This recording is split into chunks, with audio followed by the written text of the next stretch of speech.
الله ربي والإسلام ديني ومحمدا رسول الله.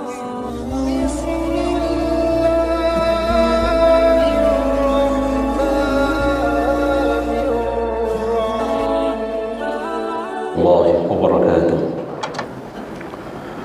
الحمد لله نحمده ونستعينه ونستغفره ونعوذ بالله من شرور أنفسنا ومن سيئات أعمالنا. من يهده الله فلا مضل له ومن يضلل فلا هادي له.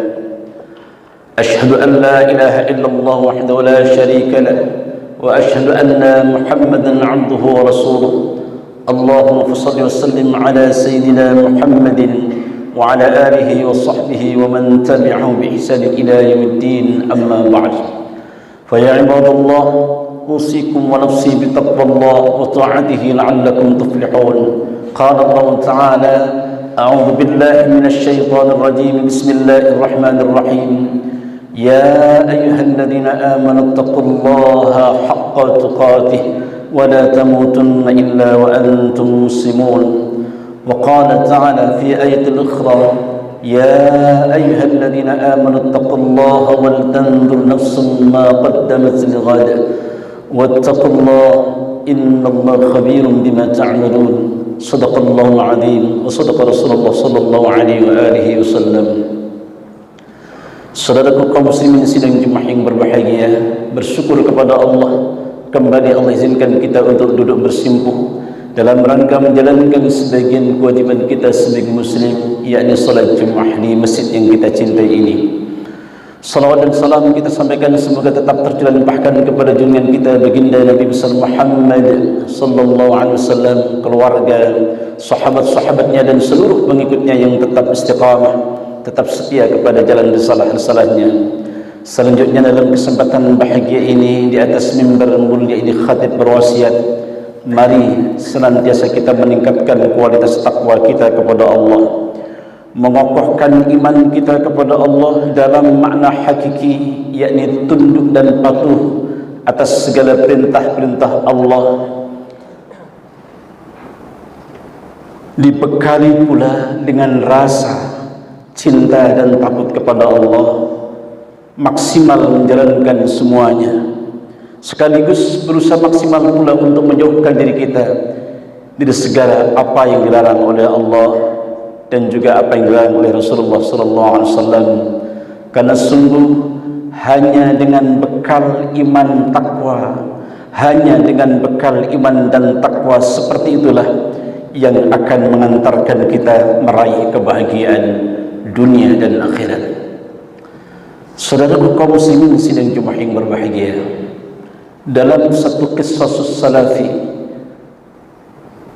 seorang hamba yang dikenal dengan abid, ahli ibadah yang tidak dikenal namanya, suatu ketika usai dia melaksanakan tugas hariannya di rumah, sedang istirahat, datanglah tamu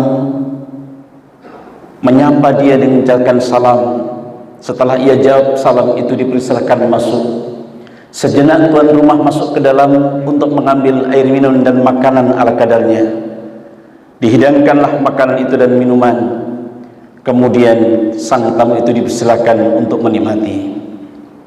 Tapi sang tamu tak bergerak, ia hanya pandangi makanan dan minuman itu. Lalu tuan rumah bertanya, "Bapak dari mana? Untuk kepentingan apa rasanya Bapak belum pernah datang ke rumah kami?" Kata tuan rumah.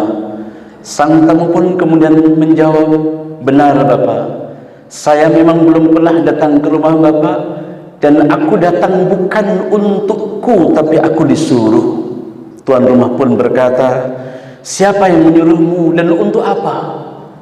Tamu itu mengatakan, "Yang menyuruhku adalah Dia penggenggam setiap ruh, dialah Malikin Nas, dialah Malik Yaumiddin. Dan ketika aku mendatangi dia, jika ia seorang ayah, maka akan segeralah anaknya menjadi yatim, istrinya akan menjadi janda. Maka segera tahulah siapa yang datang." Sejenak agak kaget, tapi kemudian dia berkata dengan suara paraunya sambil berbisik, tapi terdengar oleh tamu itu. Ia berkata, "Bapak, sudah lama aku menunggu kedatanganmu. Sudah lama aku tunggu kedatanganmu." Lalu sang tamu pun berkata, "Kalau begitu, dalam keadaan apa engkau ingin aku menjalankan tugasku?" Tuan rumah bertanya, "Apakah Allah menyuruhmu bertanya seperti itu?" "Ya, Allah menyuruhku bertanya seperti itu kepadamu." Maka tuan rumah itu berkata, "Sebentar, kalau begitu izinkan aku ke dalam untuk mengambil air wudhu. Lalu aku akan salat 2 rakaat. Dalam sujudku maka laksanakan tugasmu." Singkat cerita, wafatlah ia abid itu dalam keadaan bersujud. Aqrabul abdi, dalam keadaan sedekat-dekat aqrabul abdul abdi inda rabbih, sedekat-dekat seorang hamba kepada Allah Subhanahu wa taala adalah wa huwa sajidun, ketika ia bersujud kepada Allah Subhanahu wa taala. Saudaraku, hari itu pasti tiba kepada kita. Allah menggambarkan dialog ini seperti dalam Quran, a'udzubillahi minasyaitonir rajim, alladzi tatawaffakumul malaikatu thayyibin yaquluna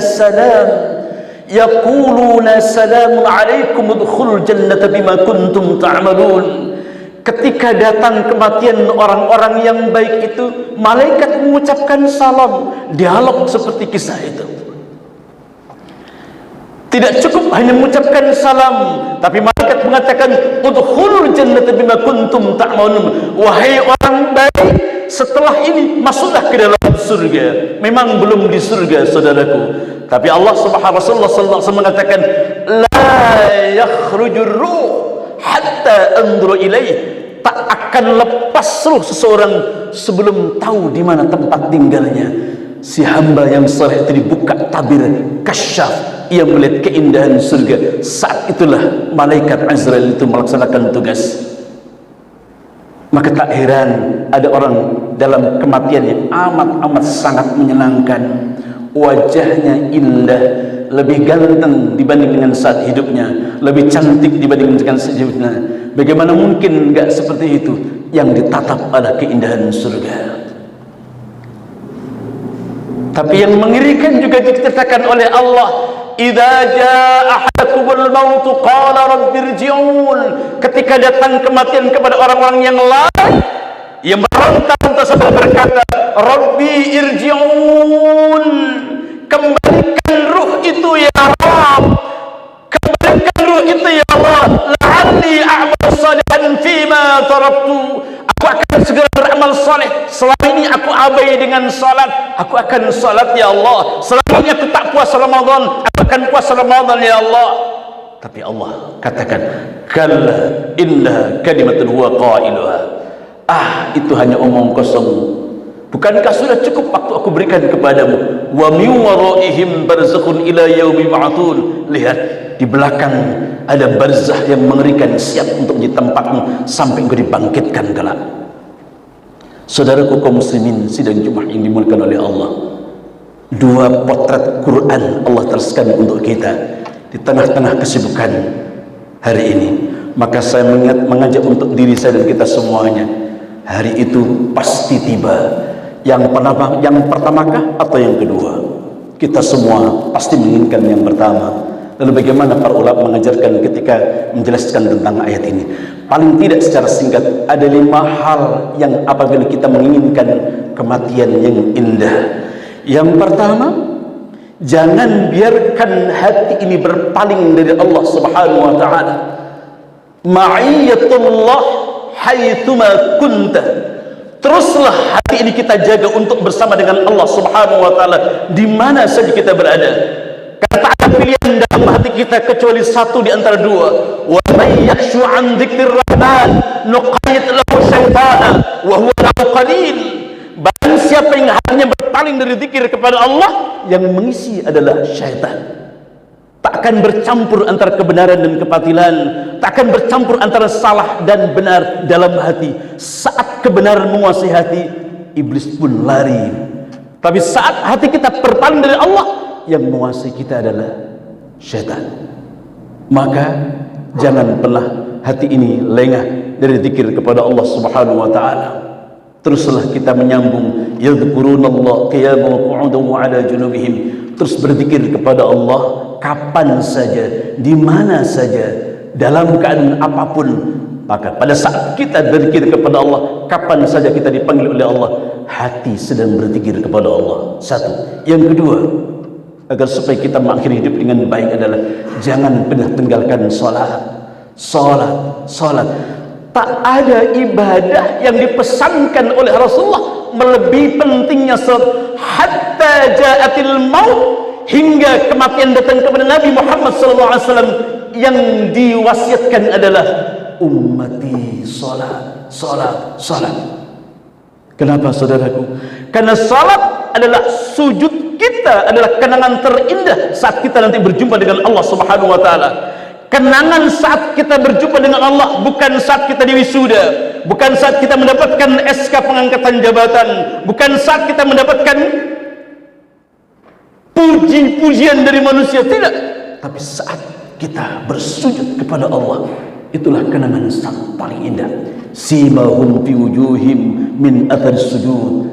Terdapat bekas wajah, terdapat bekas sujud dari wajah kita, pancaran indah, bekas wudu, dilanjutkan dengan wudu, dengan sujud kita kepada Allah. Itulah kenangan terindah. Dua, yang ketiga, jangan jauh-jauh dengan Nabi, perbanyak sholawat. Aulan nasu yawmal qiyamah aktsaruhum salatan alayya, kata Nabi. Sungguh semulia-mulia seseorang kelak di hari kiamat adalah yang paling banyak bersalat untukku. Tak ada orang yang mencintai Nabi kecuali Nabi akan menyambut dengan cintanya. Kecintaan kita kepada Nabi tak akan pernah bertepuk sebelah tangan. Jika kita mencintai manusia, boleh jadi bertepuk sebelah tangan, tapi tidak untuk Nabi. Bahkan Nabi rindu, bahkan Nabi pernah meleleh air matanya disebabkan karena kerinduan kepada siapa? Kepada umatnya yang tak pernah melihat, tapi mencintai dia. Maka pertanyaan besarnya adalah, itukah kita yang sedang dirindukan oleh Rasulullah? Tak ada manusia yang lebih dicintai oleh Allah Subhanahu wa taala melebihi Nabi Muhammad sallallahu alaihi wasallam. Siapa yang meletakkan cinta kita kepada Nabi, maka kita akan mendapatkan cinta dari Allah Subhanahu wa taala. Pasti mendapatkan jaminan aman dari Allah. Tiga. Yang keempat, jangan jauh-jauh dengan Al-Quran. Hamalatul Quran. Tetaplah dan teruslah membaca Al-Quran. Faqra'ul Quran fa innahu ya'ti yawmal qiyamah syafi'an li ashabi, kata Nabi. Baca Al-Quran, karena Quran kelak akan mendatangimu, mendatangi orang-orang yang membacanya, kelak akan memberikan pertolongan di hari kiamat. Jangan pernah jauh dengan Al-Quran, teruslah akrab dengan Al-Quran. Al-Quran kelak akan bercahaya. Setiap huruf yang kita baca akan menjadi penerangan cahaya di kubur-kubur kita. Dan yang terakhir, ini yang paling berat saudaraku, apa itu? Ridho dengan takdir Allah. Apapun yang ditakdirkan oleh Allah dalam kehidupan kita, takdir Allah pasti dua. Walablukum bisyarri wal khairi fitnah. Aku tidak mengujimu, aku pasti menguji dengan dua hal. Takdir yang baik, takdir yang buruk. Wabil qadri khair wa syarri minallahi ta'ala. Ketetapanku untukmu pasti dua. Ada saatnya kita mendapatkan takdir yang enak dan kita senang, itulah disebut dengan nikmat karena sesuai dengan keinginan kita. Tapi ada takdir kita, sesuatu yang tidak sesuai dengan harapan kita, itulah musibah. Tapi Nabi sudah memberikan solusi untuk kita. Jadikanlah setiap takdir datang kepadamu, engkau harus punya dua modal. Apa modal itu? Yang pertama, saat kita mendapati takdir yang tidak menyenangkan, engkau harus punya modal untuk sabar. Saat kita mendapati takdir yang menyenangkan, jadikanlah modal syukur sebagai modal kehidupan. Maka Nabi katakan, sungguh menakjubkan bagi mereka orang-orang beriman Kenapa? Setiap ia diberikan oleh Allah nikmat, ia bersyukur, baginya surga. Setiap ia mendapatkan musibah lalu ia bersabar, baginya pun surga. Maka tak ada masalah kita bagi orang beriman, asalkan kita punya modal dua, yakni sabar dan syukur. Semoga 5 hal disampaikan para ulama ini akan bisa mengantarkan kita untuk meraih akhir kehidupan yang baik. Cinta terus menggelora dalam kita saat hidup di dunia dan saat kita kembali kepada Allah, tetap membawa kecintaan kita kepada Allah dan Rasulullah. Barakallah li wa lakum fil Qur'anil azim wa nafa'ani wa iyyakum bima fihi min ayati wa dzikril hakim wa taqabbal minni tilawatahu innahu huwas samiul alim.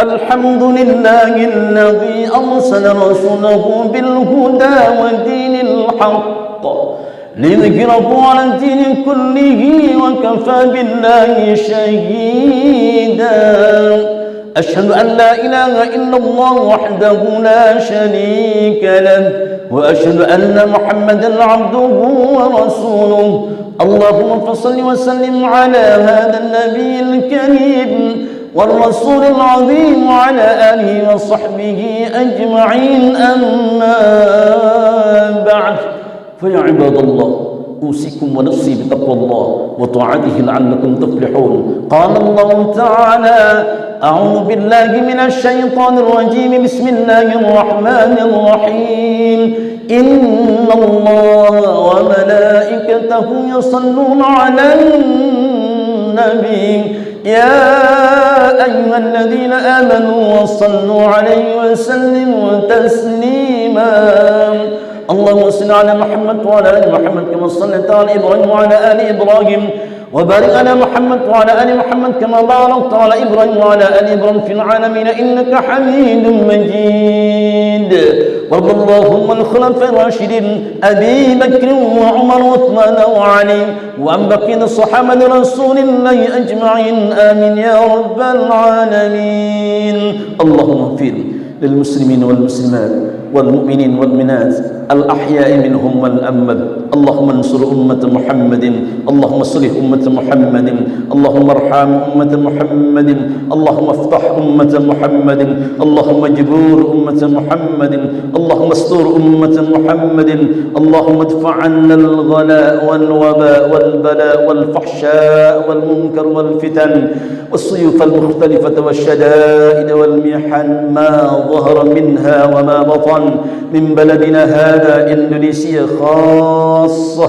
ومن بلدان المسلمين عامة إنك على كل شيء قدير برحمتك يا أرحم الراحمين عباد الله إن الله يأمر بالعدل والإحسان وإيتاء ذي القربى وينهى عن الفحشاء والمنكر والبغي يعظكم لعلكم تذكرون فاذكروا الله العظيم يذكركم واشكروا على نعمه يزدكم واسألوا من فضله يؤتكم ولذكر الله أكبر أقم الصلاة